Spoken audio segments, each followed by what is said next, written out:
करवा चौथ व्रत कथा। करवा चौथ की कथा। आइए पढ़ते हैं करवा चौथ की कहानी। बहुत समय पहले की बात है। एक साहूकार के 7 बेटे और उनकी एक बहन करवा थी। सभी सातों भाई अपनी बहन से बहुत प्यार करते थे, यहाँ तक कि वे पहले उसे खाना खिलाते और बाद में स्वयं खाते थे। एक बार उनकी बहन ससुराल से मायके आई हुई थी। शाम को भाई जब अपना व्यापार व्यवसाय बंद कर घर आए तो देखा उनकी बहन बहुत व्याकुल थी।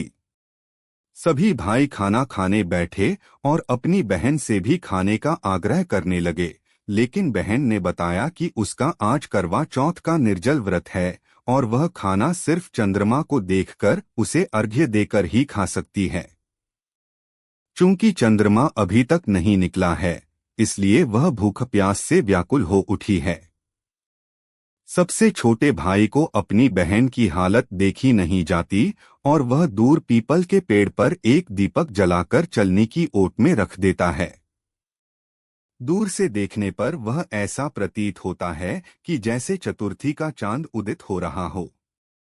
इसके बाद भाई अपनी बहन को बताता है कि चांद निकल आया है, तुम उसे अर्घ्य देने के बाद भोजन कर सकती हो।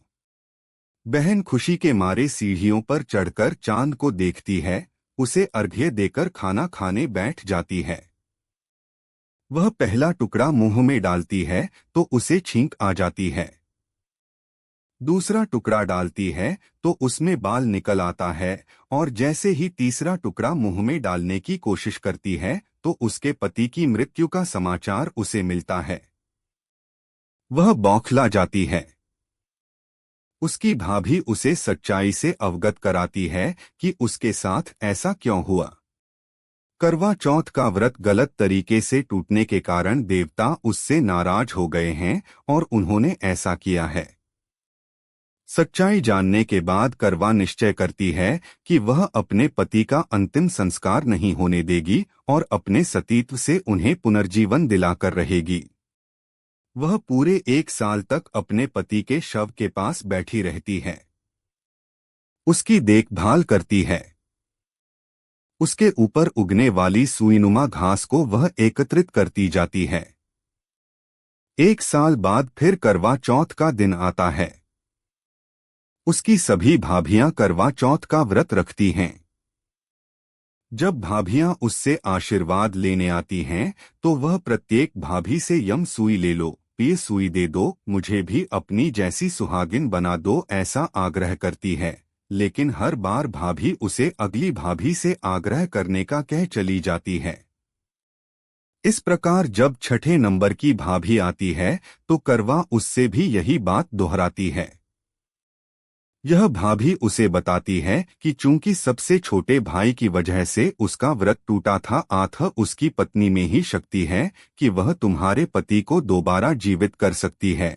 इसलिए जब वह आए तो तुम उसे पकड़ लेना और जब तक वह तुम्हारे पति को जिंदा न कर दे, उसे नहीं छोड़ना। ऐसा कहकर वह चली जाती है। सबसे अंत में छोटी भाभी आती है। करवा उनसे भी सुहागिन बनने का आग्रह करती है, लेकिन वह टालमटोली करने लगती है।